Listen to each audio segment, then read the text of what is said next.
Hi, this is Jake Kilroy. Welcome to the shop. Been a while. Today we're working on the shop, not in the shop, but I guess a little of both. And here you see the problem. I got to put windows in these holes, and it's a solid brick building built in 1880.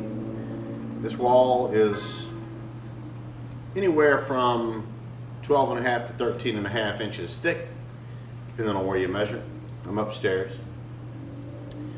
And I got to put windowsills. The windows sit in the middle. See these nailers here? The windows sit in the middle.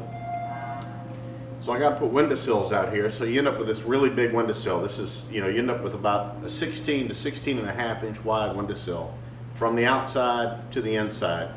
And that's a serious maintenance problem. Building has no overhangs. I face directly east in the morning. You can see the sun coming in. And gets a lot of sun, gets a lot of water, and therefore has to be painted. If it was wood, it has to be painted quite often. So what I'm doing is I'm casting concrete windowsills to go in these locations. And like I said, it's an old building. These windows vary in size. I've got 3 or 4 different widths of windows. I've got 2 over here that are 40 inches wide. I've got one, I believe, I've got 3 that are 44 inches wide. I've got one that's 46 inches wide. And then I have a double window that's 86 inches wide. So I've got to cast windowsills for all these different locations. So let's get with it.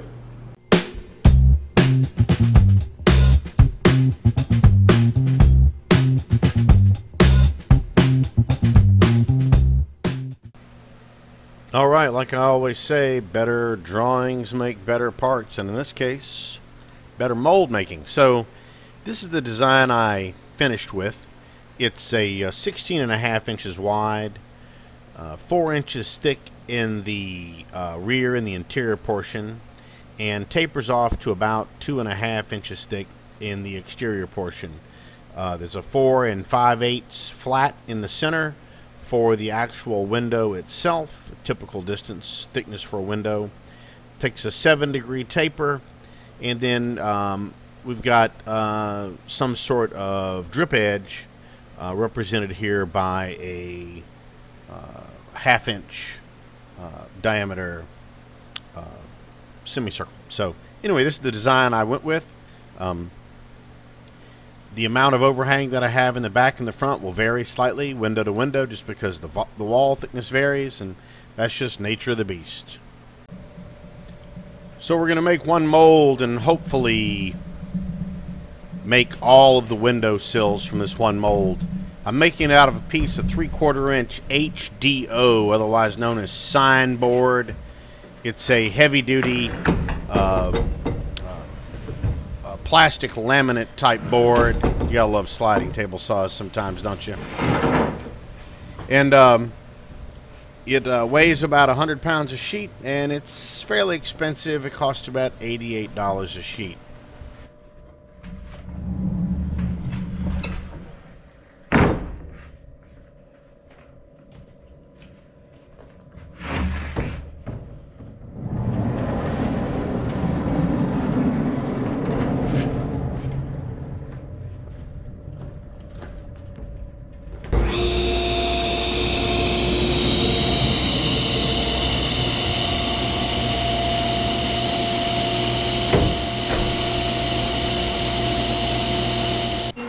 So what we're going to do now is square up the sheet a little bit. HDO is a real high quality product, and it's usually pretty darn good. But if you've got room in your cut plan, it is always a good idea to cut a couple of straight edges on your sheet goods.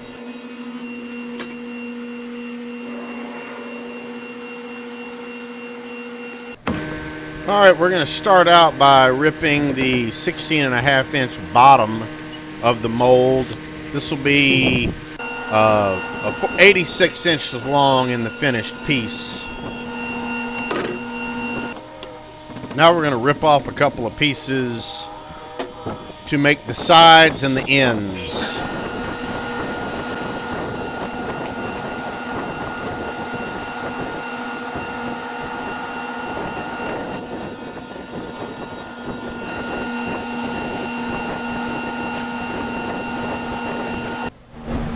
Once we're done with the table saw work, it's time to move over to the chop saw and start cutting to finished length.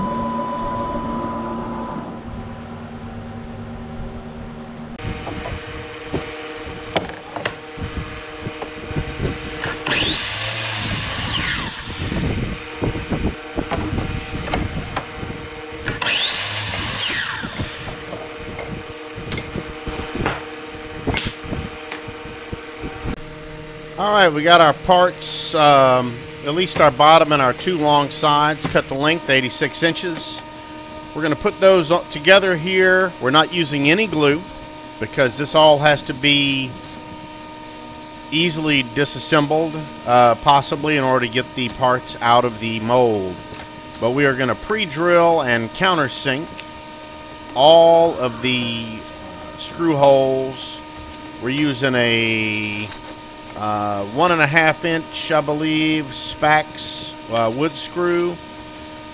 In this case, it pays to use a good fastener because you're going to be putting this thing together and taking it apart multiple times. If I'm lucky, this one pattern will last all of the windowsill castings.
I'm going along here, countersinking and putting screws in about every 6 or so inches. You saw me pull one out there. That's to make sure that I'm not in the way of a screw from one of the end caps. And putting a lot of screws in here because concrete is heavy. This casting, this full length casting for the double window is going to be about 420 pounds. If my math is correct.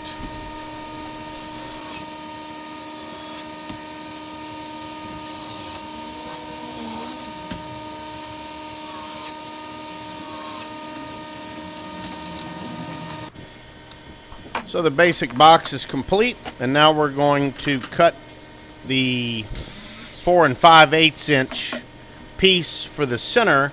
That is the location for the actual window to sit.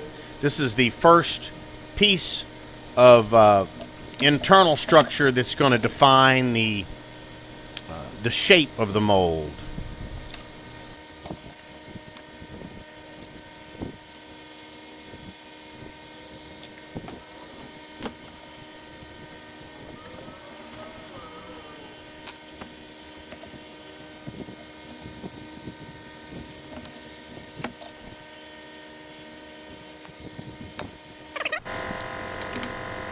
Sorry for the buzzing in the background. It seems I get that noise when the air compressor's running, and well, the air compressor's running.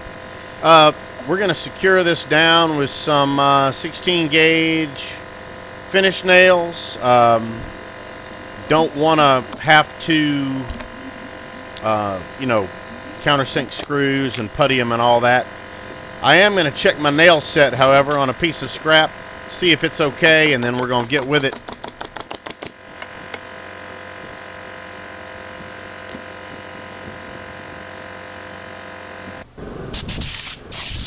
So what we're going to be working on now is the angled piece to form the slope, and this is just a test piece.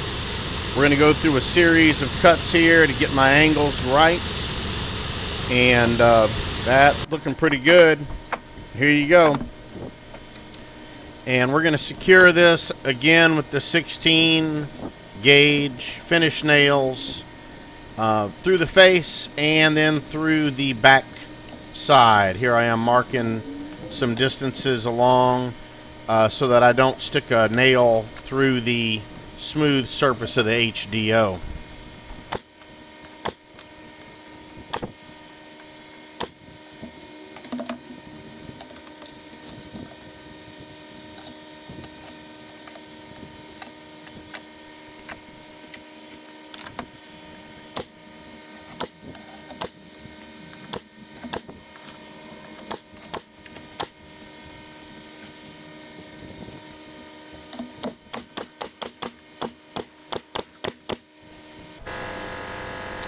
Though I had my nail set pretty well on my nail gun, I decided to go back and fill and sand the nail holes just because I'm trying to get as nice a finish as possible in the mold and to make removal from the mold as easy as possible.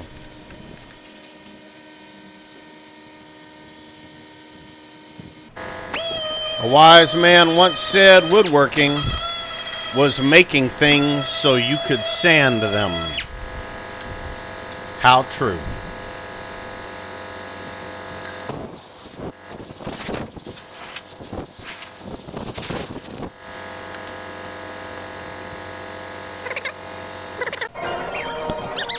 Alright, so it's a couple of days later, and here's my wife and daughter working diligently on the mold, and it appears my son is supervising. This is mold's been painted a little bit, smoothed up, and they're cleaning the excess silicone out of the mold that will kind of define the radius edges in all the corners. So we've used 100% silicone here. You don't want to use a acrylic caulk because it'll bond with the concrete, and the silicone releases quite easily.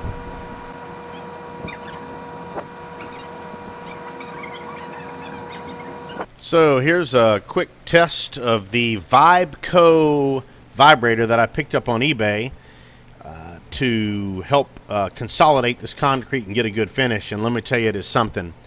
And now you can see the steel we put in here. I got a piece of 1/2-inch rebar, overkill for sure, but I had it. And we tied that off to a piece of hog wire panel that I cut to width and length. And then we are going to suspend that in the concrete halfway vertically in the mold so that none of our steel reinforcement decides to take a peek. So I'm using these little aluminum rods here left over from something, and we're going to use some soft wire to tie these off at the right height. So there you go, YouTube viewers, subscribers, thank you very much for watching. This concrete windowsill video is just the tip of the iceberg in a massive remodeling of my shop building. It's going to be going on for a while. Expect to see a lot of content on this. I apologize to those right now that want to see more or don't want to see this type of content and only want to see metalworking content. I understand. Metalworking is what my channel has been about, but this is a project that's going to take up a boatload of my time for at least a year. So there's going to be some content on it. I don't really have a choice. But stick with me, please. And you know, we will try to sprinkle in as much metalworking content as we can along the way. It's going to be a big project. It's going to keep me busy and take the majority of my time for quite a while. Anyway, thank you very much. We're going to cast this stuff in the next video. Never done it, have no experience, no idea what I'm doing here, but I love learning. The most important thing for me to do every day is learn, and I learn through watching my other YouTube friends. I learn from comments from people like yourself. I got a lot of great comments on my Facebook, and on the pattern, on the design of the mold. A lot of great comments from people with real experience-based knowledge. So thank you very much for all of the comments, and please, let's discuss this down below. If you have mix suggestions on what kind of mix to use, put it on down in there. If you have suggestions on how to handle these things after they're one big piece, love comments on that as well. Thinking about building some kind of lifting rig that can clamp onto them and pick them up, and then we can pick it up with a forklift from the outside and stuff them through the window. I plan to set these down on the windowsills like mortar. Mortar them in like a brick. Just drop them in. So anyway, we got more videos coming. Got a Shop ADHD coming.